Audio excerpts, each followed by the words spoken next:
Hey everybody. Moving on with our series on the categories of verbal abuse. I'd like to do a combo for this one. I want to combine number 8 and number 9. Number 8 is trivializing, and number 9 is undermining, because these are very closely related.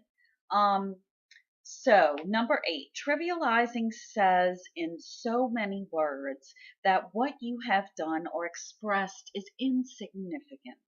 When trivializing is done in a frank and sincere tone of voice, it can be very difficult to detect. If the partner is very trusting, she may listen with an open mind to the abuser's comments and end up feeling perplexed that he doesn't understand her or her work or her interests. Trivializing can be very subtle so that the partner is left feeling depressed and frustrated but isn't quite sure why. Following is an example of trivializing in the relationship of Ellen and Ernie. I spent several weeks going through the papers and old household files that Ernie and I had accumulated over more than 20 years. After extensive sorting, I categorized everything and made color coded files: business, medical, insurance, personal, etc. The result was 3 drawers of files in a new file cabinet. It was a long and tedious job. Occasionally, I had mentioned to Ernie how the work was progressing.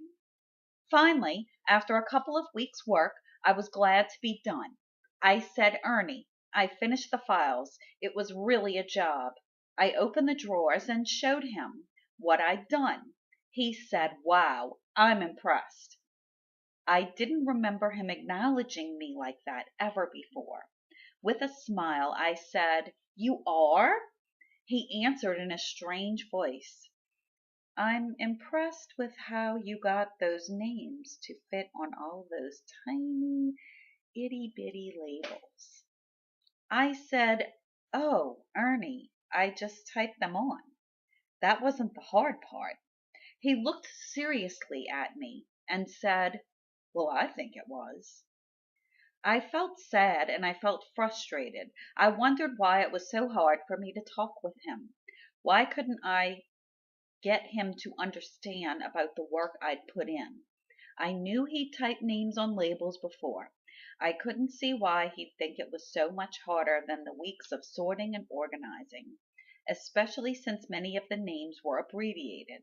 I felt that I just couldn't get across to him what I was really feeling. This verbal abuse set up the partner for extra hurt. Feeling a sense of her mate's pleasure in and approval of her work, the partner was very open and vulnerable to the trivialization of it. First, the abuser said he was impressed. Then he commented on the smallest little thing about it, refusing to acknowledge the effort or the results.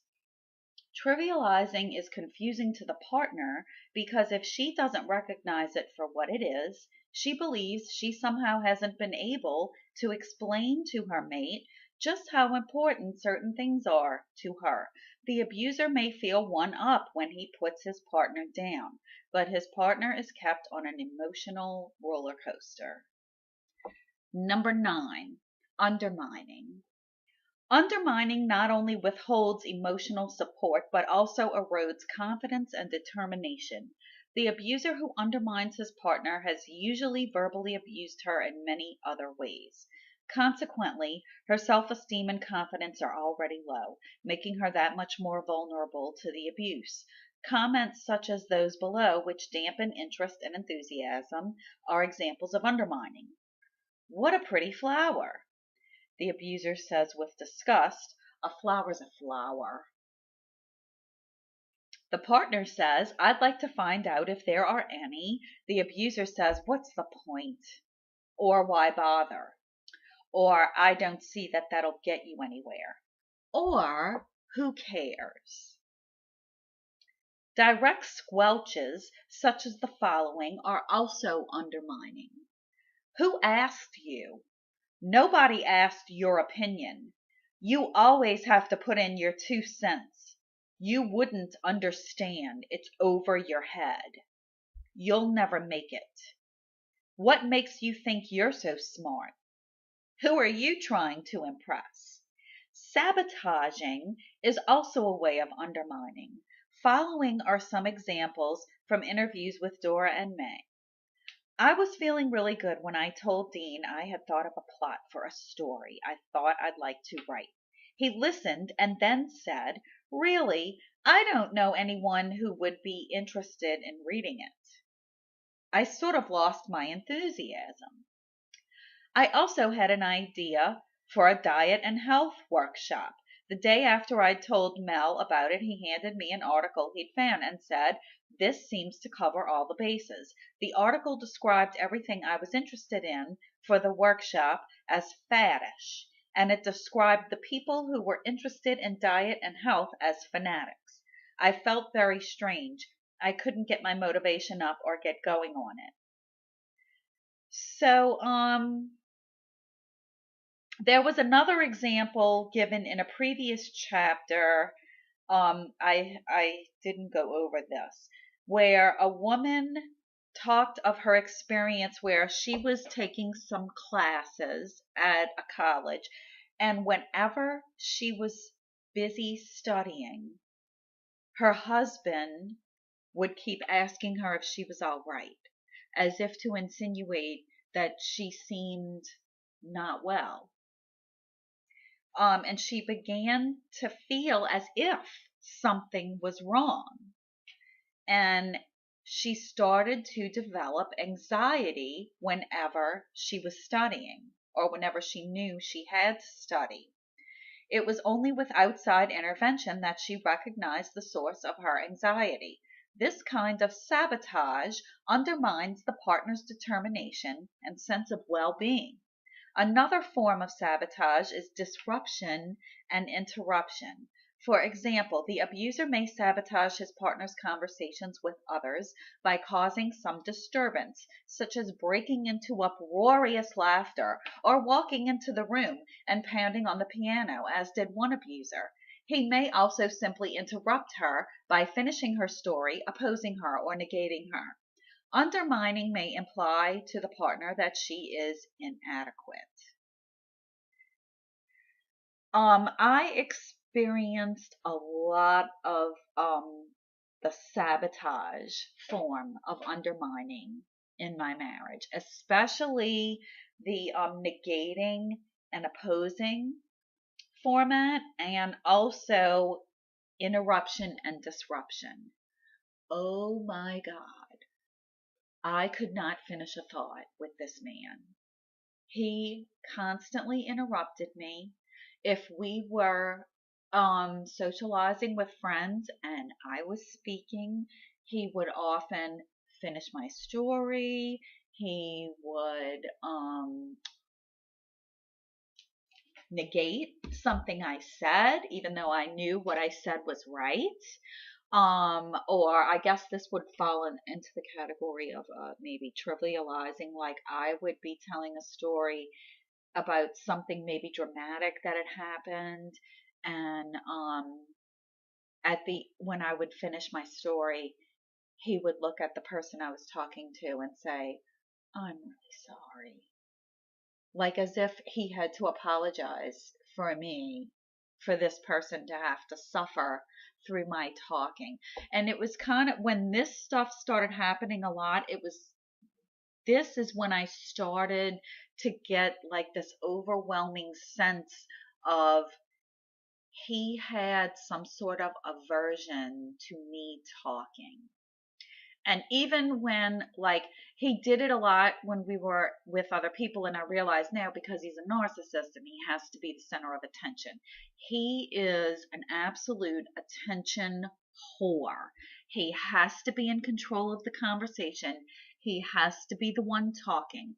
He cannot stand when someone else has the spotlight. And I can even remember like physical cues from when we were dating, which I completely did not understand at the time. I just figured He's an insensitive 20-something-year-old guy, and I didn't put a lot of weight on it. I figured it was something he would grow out of. But like if we were hanging out with a group of friends, there was like a large group of friends that hung out regularly when we were young and we were dating. And we'd be hanging out with these friends, and we'd kind of be standing around in a circle. All, everybody would be drinking beer, and we'd be talking. And he would stand directly in front of me, directly in front of me. And I realize now it was completely intentional because he didn't even want anybody looking at me because I was standing next to him and it would distract attention away from him. He would stand directly in front of me, and he's very large. Like I'm only 5 feet tall and he's like 6'3", 6'4". So he would stand in front of me, and I'd be like trying to kind of get in the circle, and he'd keep moving so that he'd be in front of me. And he'd like kind of move around a little bit, and if at some point he'd end up like stepping back and actually end up stepping on my feet. He'd literally step on me because he could not stand for me to be included in the circle of friends and have anybody else direct attention to his girlfriend instead of on him.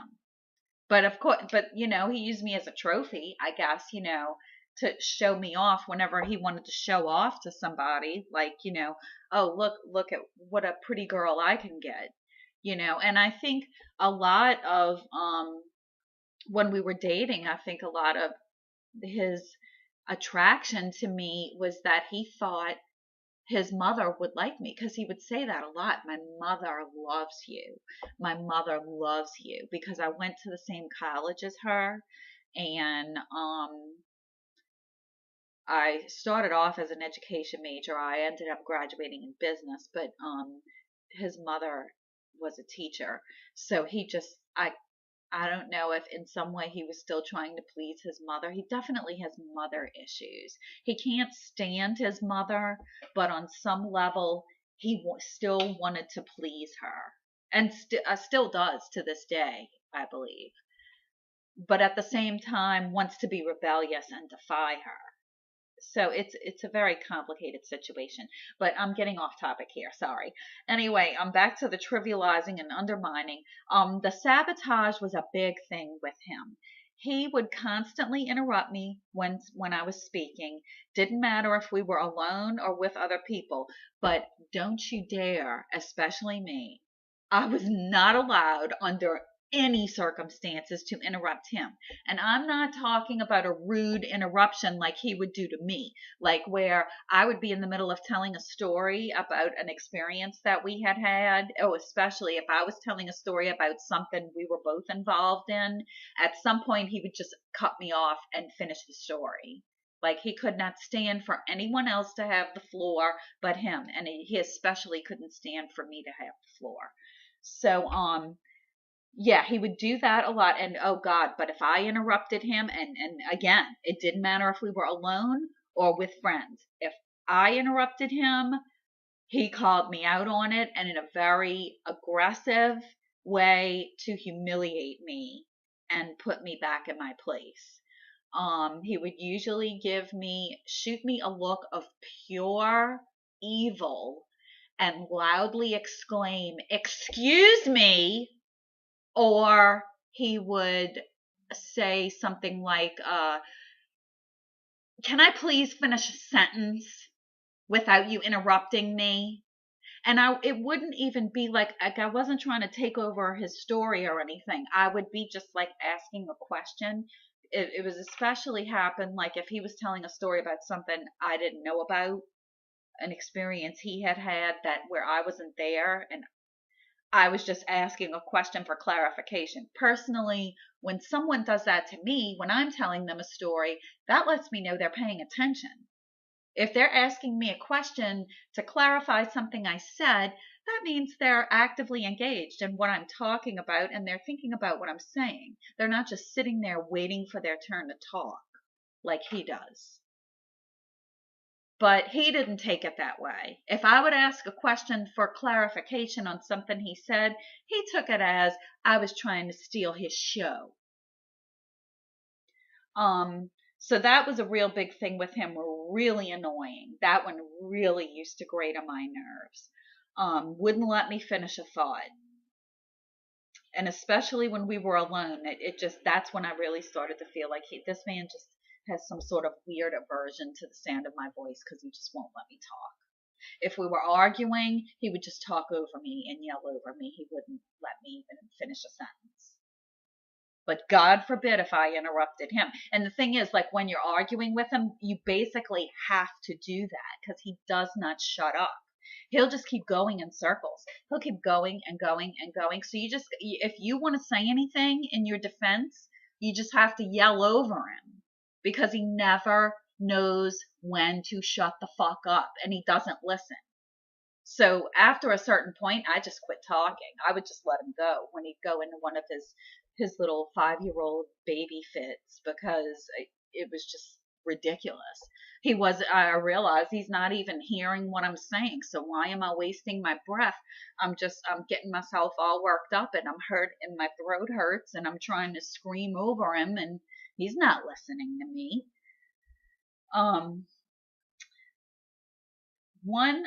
They mentioned how sabotage is a category of undermining, and I'm gonna have to give you a little bit of background on this. I homeschooled my daughter for a year, for her first grade year, because she has a learning disability. It's a language processing disorder, and basically what it is her language processing speed is slower than what it should be for her age level. And it was very difficult when she first started. Academic schooling. It was even tough in preschool, and I purposely put her in a non-academic preschool, and it was tough, and the teachers had a tough time with her. But she's gotten a lot better on the good side. That's the good news. She's improving every year, but kindergarten was a nightmare because at that point I didn't totally understand how bad her situation was. And so kindergarten just went horribly. And for first grade, I decided, since we don't really live in a particularly great public school district, instead of turning her over to them to mistreat her, I decided to homeschool her. And at the time, he was making more money. He had gone on to a sales position and he was doing quite well at it because narcissists are wonderful salesmen because they're great at bullshitting people. And that's his favorite activity, is to bullshit people and see what he can get them to fall for. So it's the perfect job for him, and he can be a huge success at it, except that he's an extreme lazy ass. But I'll get to that in other videos. So well, I may even get into it a little bit here. So I homeschooled her for a year, and I made friends with some people in our local homeschool community. And I thought, this might be good for our son also, because we're spending all this money on private school tuition, and he was just kind of sitting there and zoning out, not paying attention. And I thought, well, maybe, the great thing about homeschool is you can tailor your curriculum to the needs and interests of your child. So that way you can kind of coax them into getting more engaged in and more excited about learning. And that's what I was hoping to do with him. And unfortunately, what I didn't realize at the time was that my marriage was just spiraling downhill, and that really had a negative effect on my son, and so homeschooling with him went horribly. Thank goodness it was only for 2 months that I homeschooled him, but for her it was her entire first grade year. He didn't give me too much flack when I was just homeschooling her, but he would make little digs like, like you don't really do work with her. I mean, I know you do your little lessons, and I mean, I like researched and bought box sets of curriculum. We had our little schedule with subjects. We did little projects together. We read a whole lot of books. Her reading skills really developed wonderfully in that year. And she had a lot of time for independent creative play, which is the beauty of homeschool, is that you go on your own schedule instead of the kid having to sit in the classroom for 8 hours a day and go on somebody else's schedule. So if your kid can get their lesson done on a particular subject in 15 or 20 minutes, you're finished with that subject for the day, and the kid's not stuck in a chair for a 50 or 45-minute class period for each subject. So, and then if your child needs to spend a little more time on some subjects, well, then you can spend a little more time on those. And I was hoping to kind of have the same dynamic with my son, but it went horribly, and he didn't cooperate, unfortunately. And what I didn't realize is he was having some anxiety issues, and um, definitely because of what was going on between his father and I, because at that point the fighting was really amping up. And but when I decided to pull my son out of school, it was a really bad decision on my part, because my husband was opposed to it from the beginning, and he really didn't want to do it. He didn't want me to do it, and I said, let's just give it a try, and if it doesn't work out, like, we'll give it the first semester, and if it doesn't work out, after Christmas break, we'll stick him in school. If he doesn't cooperate and do what he's supposed to, we'll put him back in school. But let's just give it a try. And and also too, I wanted to give him the same opportunity that I gave his sister. I didn't want to be unfair. He was interested in giving it a try, and I wanted to be fair and give them both equal opportunity. So my husband, one of the reasons I realize now he didn't like it was because other people admired it when I said that I homeschooled our kids, because it's something different. It's something you're thinking outside the box. You're going against convention, and you're saying, look, I know everybody else does it this way, and that's fine for everybody else, but I want to try something different and see if I get a better result. And I figured also it would be a good way for us to spend more time together as a family.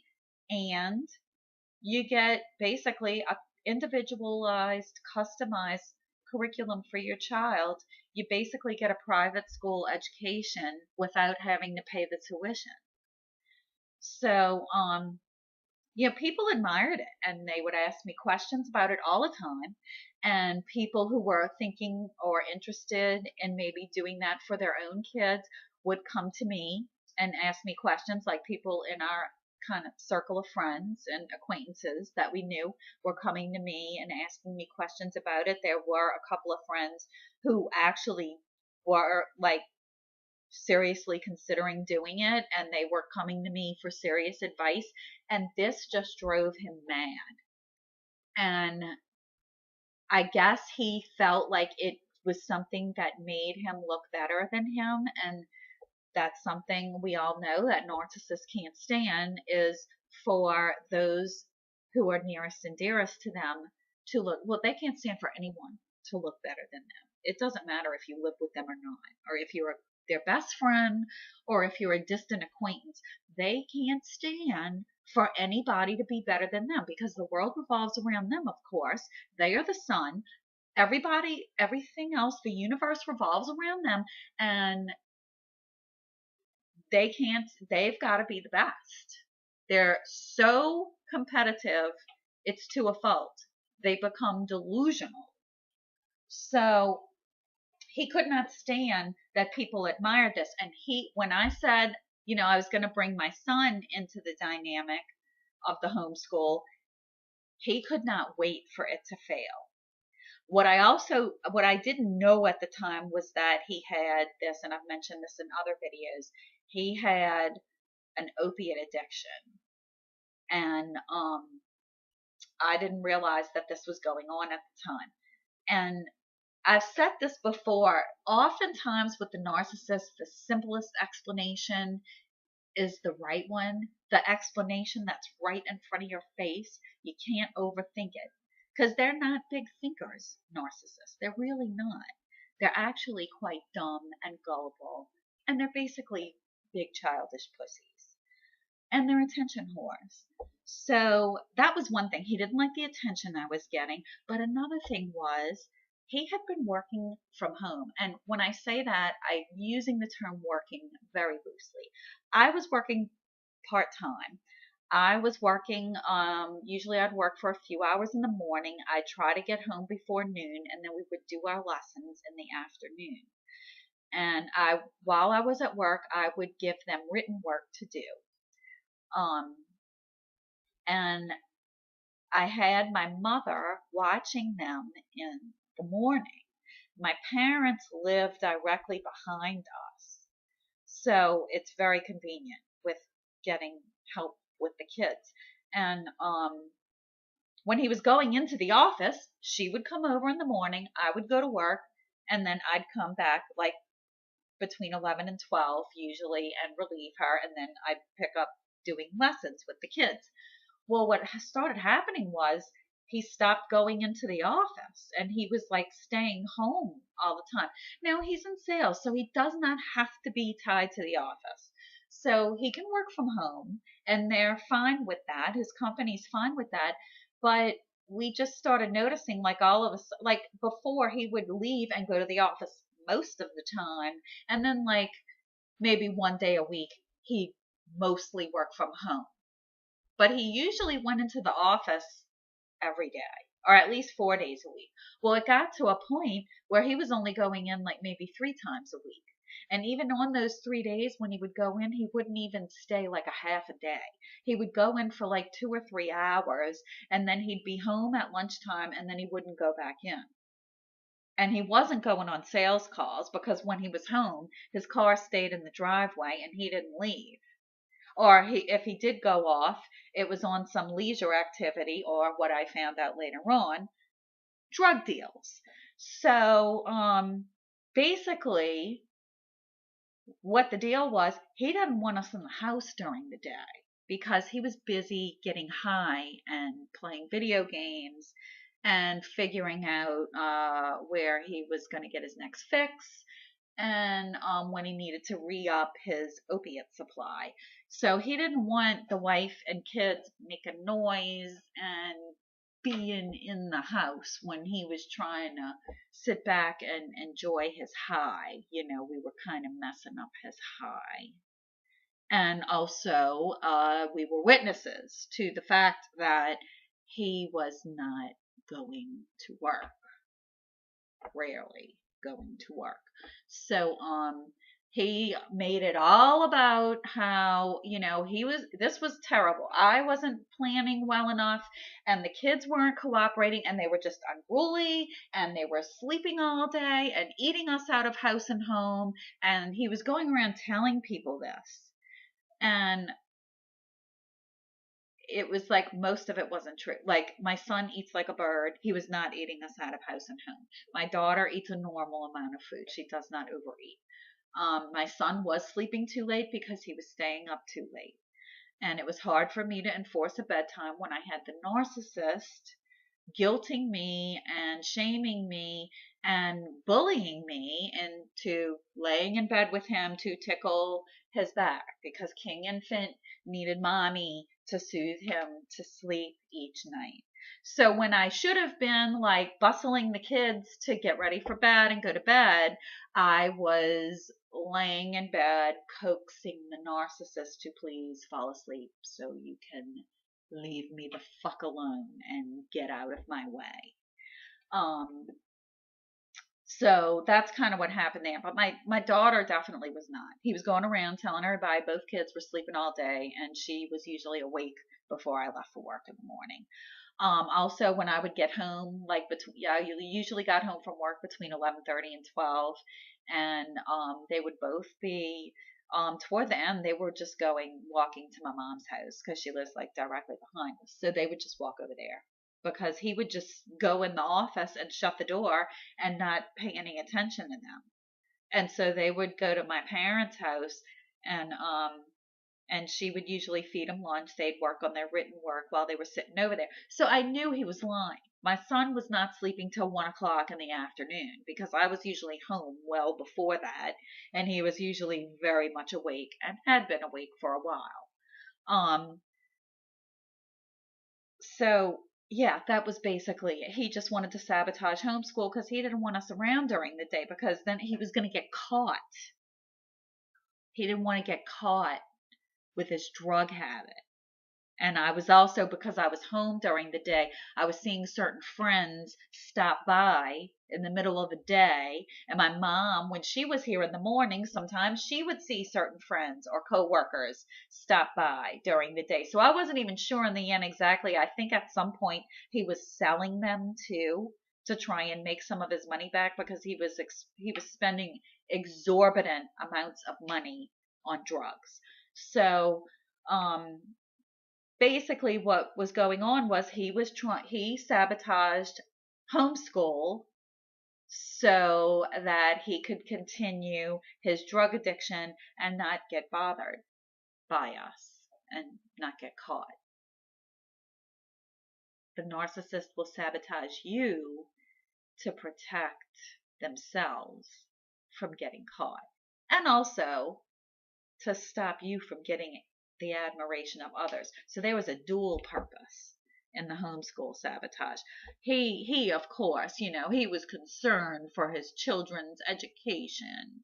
He was just concerned, and he really doesn't give a shit about their education because he never takes an interest in he never took an interest in helping them with their homework or helping them study or participating in any activities they were involved in. And that was pretty much all on my shoulders. I was the one who had to deal with the school if there was a problem with one of the kids. If I had to, meet with the teacher, it was usually me who had to deal with it. It's usually me who had to keep up with their schedule and making sure they had everything they needed. So he did not give a shit. And I know that's true because when I agreed with him and said, after a couple of months and said, you're right, they're not cooperating the way they should be, so they should be back in school. And I also didn't tell him that the main reason I thought they should be back in school was because the last thing they needed was to be in the house all day with the narcissist. So I started looking at some of the private schools to put them in, and it wasn't easy because of my daughter's learning disability. You can't just put her in any school. And he had a fit because I wasn't getting him in school fast enough. And he just wanted me to stick him in the public school system. And, just so that told me right there that he really didn't mean it when he said he was concerned for their education. I think I'm going to wrap this one up here. So that was Trivializing and Undermining. Thanks once again for listening.